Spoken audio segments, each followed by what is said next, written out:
৩০ বছর আগে Soviet union পতনের পর নিজেদের পারমাণবিক অস্ত্র ধ্বংসে সম্মত হয় ইউক্রেন।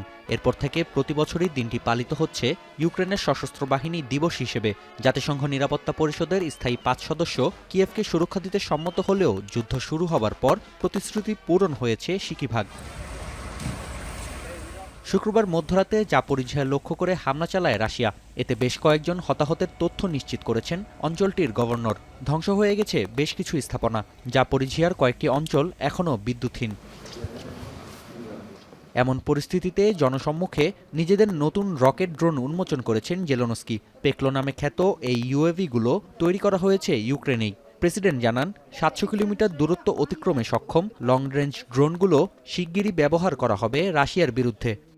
Дуже важливо, що є вже партії, що люди бачать, що є серйозна кількість відповідних ракет, і вони ведуть наших Збройних сил на полі бою. Це дуже важливо. Чи не тільки ми допомагаємо.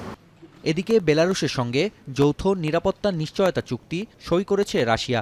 ইউনিয়ন স্টেট তৈরির ২৫ বছর পূর্তিতে এই চুক্তি করা হয়। এতে করে মস্কোর পরমাণু অস্ত্রের ছায়াতলে চলে এলো মিনস্ক। তাই বেলারুশের ওপর নিউক্লিয়ার হামলা হলে তা নিজ দেশের ওপর হামলা হিসেবে গণ্য করবে রাশিয়া। চুক্তির অনুষ্ঠানে বেলারুশে ওরেশনিক মিসাইল মোতায়েনের জন্য পুতিনকে অনুরোধ করেন লুকাশেঙ্কো, যা সাদরে গ্রহণ করেন রুশ প্রেসিডেন্ট।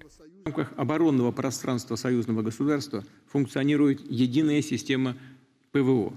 Создана совместная региональная группировка войск. এদিকে ফ্রান্সের নটরডেম ক্যাথেড্রাল নতুন রূপে উদ্বোধন অনুষ্ঠান শেষে বৈঠক করতে পারেন ডোনাল্ড ট্রাম্প ও ভলোদিমির জেলেনস্কি। নাফিয়া আরমান মনন, এখন বিশ্ব।